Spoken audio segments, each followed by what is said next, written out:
There's lots of stuff going on, there's lots of trauma, there's lots of stress for people who are experiencing homelessness or insecure or inappropriate housing. So there's room for critical incidents to happen. What is a critical incident? That's a tricky question to answer because for everybody it's different. A critical incident might be someone talking about a car accident they've seen, or it might be you witnessing it. It might be being in it.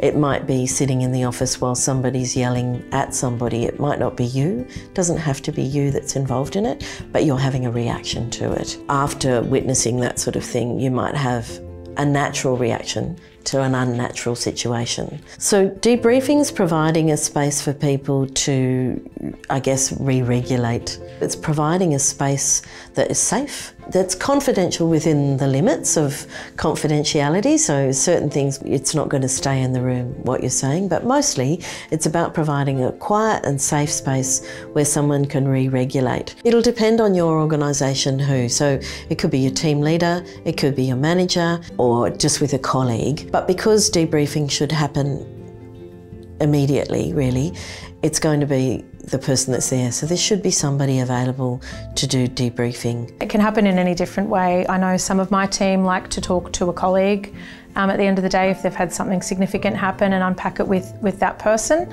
And on occasion it will escalate and they'll talk to me in more detail so that we can support them through what they've been through. Other times it's really just wanting to be heard, and there's plenty of times in the afternoon on my way home I'm just listening to someone in the team. It's not a space always that we relive it, and we used to do that, you know, back in the 1950s it was a definite thing, and in fact it's reasonably recent that we don't say, let's relive it, what happened, what happened, what happened. What we say now more is, tell me about how you're feeling. So it's an opportunity to reflect.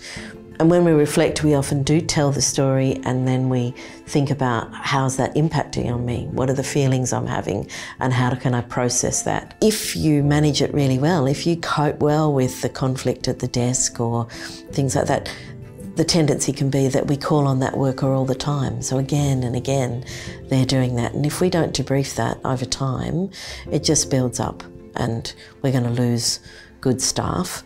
But not only are we going to lose good staff, we're going to hurt people. So we think we're doing really well and, no, it's all okay, that happened, but ultimately we can experience vicarious trauma from that layering. We don't want people to leave the industry because they're burnt out, and we do want them to be able to unpack what happens and develop strategies to work with that. That's the main reason that I would see it's important to debrief, is to make sure we protect our staff. It is really important, especially when we do face so many challenging issues in the community and so much trauma and different experiences. So it's critical. I guess in a debriefing, the person debriefing is a good facilitator who's going to ask a lot of open questions that allow the person to explore their feelings. So we can then identify, how can I manage those feelings? How can I get myself back to an equilibrium?